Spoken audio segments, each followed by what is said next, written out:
Okay, here we have Bustin Pietre, which I'm probably saying that wrong, so apologies. But we call him Cricket. I don't know why we call him Cricket. It just came to me and it seems to fit him so well, and I just think it's so cute. Anyway, this is a 15.3 and a half hand 6-year-old thoroughbred gelding by Bustin Stones, and this cutie last ran on September 9th at Finger Lakes. He made $143,000. He had 32 starts. I can't remember if I said that or not. But anyway, he retired off the track. Very sound, very clean legs. I think he has one splint on the inside of his left front, but it's very old and cold, and it's a nothing at this point.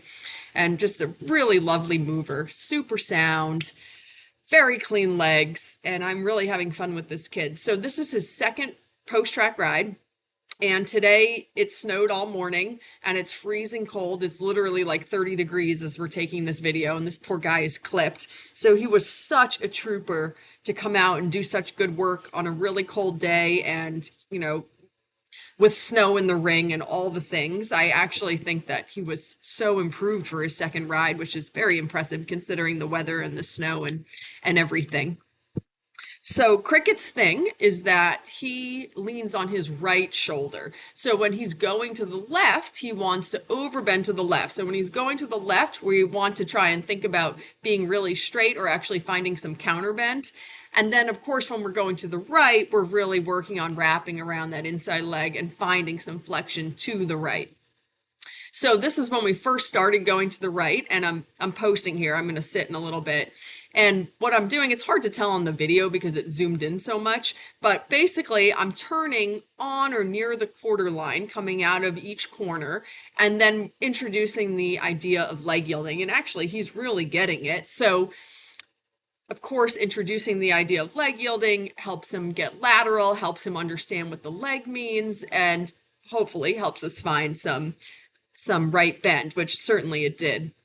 And if you go back and watch his first ride video from a few days ago, this is so improved, especially right here in this corner was his sort of hardest spot to get up off that right shoulder. And today he did so much better work. So I was very happy with this. And I think we're going to go back to the left and have a canter to the left, and then we come back to work on this a little bit more to the right. You have to be a little careful that you don't over ask. Of course we want to work on these things, and the only way to get better is to work on them. But you also don't want to make it so that the ride is just sort of a stressful, uncomfortable thing for them the whole time. So like I'll work on that for a couple of minutes, and then I make sure that once he gives me a couple of nice steps or good moments, then we switch and we go back to the direction that he finds easy and we do something else. So I don't ever want them to feel like they're just constantly being drilled on one thing for the whole ride. It's important to sort of go back and forth. So anyway, this is his left canter. This horse has a beautiful canter. I mean, all of his gaits are beautiful.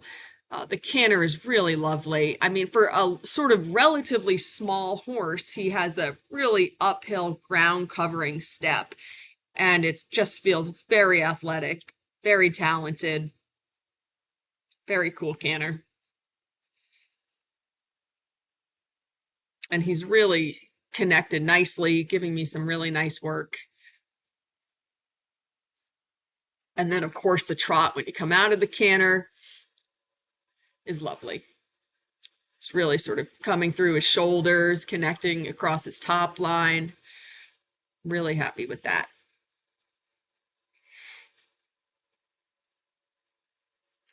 Okay, so when we went back to the right, we took a little walk break and then we came back to the right. And I don't usually do this on horses so soon off the track, but maybe I should actually because it was really helpful for him, I just decided to sit the trot.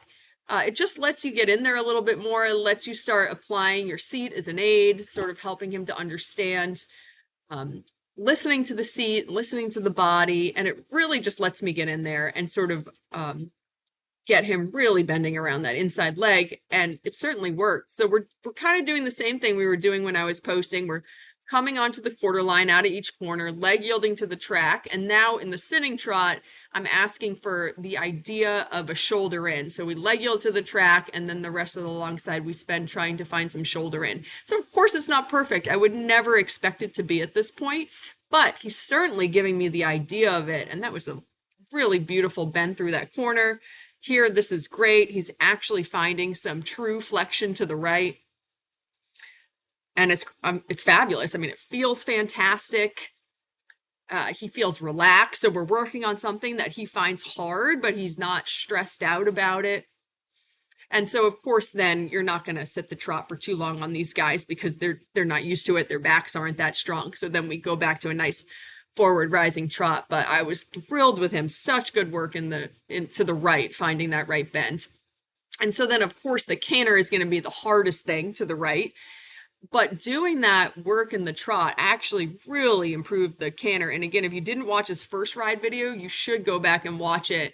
And especially here in this corner, unbelievable improvement in the lateral work and the bend, getting him up off that right shoulder. I really couldn't be happier with the progress he made between ride 1 and today.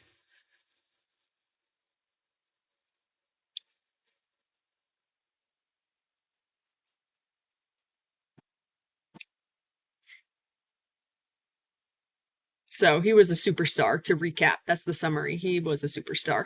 And then we've just got a little bit of video here at the end of him standing on cross ties, which is something we've been working on. He came really not having any understanding of standing on cross ties, but he is getting it. And at first, when they don't understand standing on cross ties, we start by either having a horse who's really good at standing on cross ties. So usually one of our personal horses, usually Billy's horse Cowboy, we'll put in the second cross ties next to them. And so it sort of is a model for them to show them how we want them to stand. So that's like the first baby step. Then once they're doing well with that, standing next to a horse on cross ties who's standing really well, then we'll graduate to putting a horse in the stall that's right behind Billy so that they have company, but they have to stand on cross ties by themselves. And then, of course, lastly, they stand on cross ties alone in the barn, which is what he's doing here. So he is doing super well.